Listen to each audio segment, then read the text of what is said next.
অনেক ত্যাগের মধ্য দিয়ে আমরা আজকে আমাদের ভোটের অধিকারটা অর্জন করেছি এবং এই দেশের জনগণের কাঙ্ক্ষিত একটা নির্বাচন। এই নির্বাচনের জন্য আমরা গত 17-18 বছর এদেশের মানুষ অনেক কষ্ট করেছে, অনেক যন্ত্রণা সয়েছে।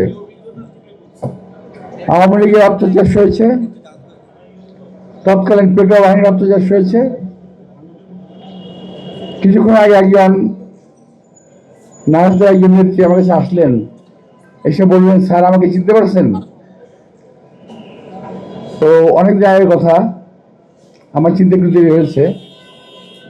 উনি বললেন যে আপনার রক্ত নিয়েছিলাম আপনি যখন জেলে ছিলেন, অর্থাৎ পিজি হাসপাতালের কারাগারে আমি ছিলাম। তো এখন এই পিজি হাসপাতালে আমি বেশ কয়েকবার ভর্তি হয়েছি, জেল থেকে আমাকে নিয়ে আসছে অসুস্থ অবস্থায়।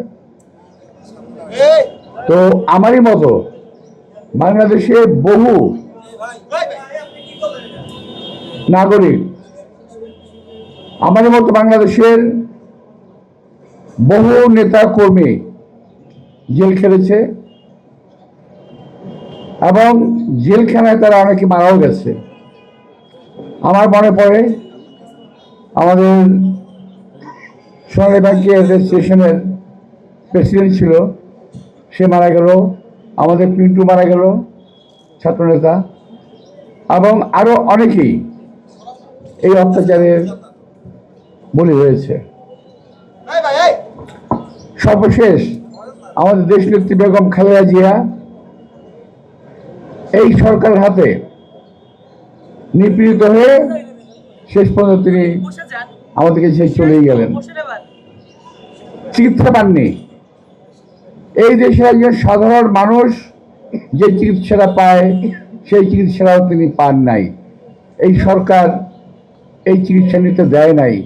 অন্যদিকে তাকে স্লো পয়জনিংয়ে হত্যা করা হয়েছে বলে আমি মনে করি। প্রিয় ভাইরা, এই কথাগুলো বললাম যে অনেক ত্যাগ, অনেক প্রতীক্ষার মধ্যে, অনেক ত্যাগের মধ্য দিয়ে আমরা আজকে আমাদের ভোটের অধিকারটা অর্জন করেছি। আমরা চাই আমার দেশের জনগণ এবং আপনারা একযোগে সেই দিন ভোট দেবেন, যাকে খুশি তাকে ভোট দেবেন, নিজের পছন্দ মতো লোককে ভোট দেবেন, কিন্তু ভোট দিতে যাবেন দয়া করে। অধিকারটা প্রয়োগ করতে যাবেন।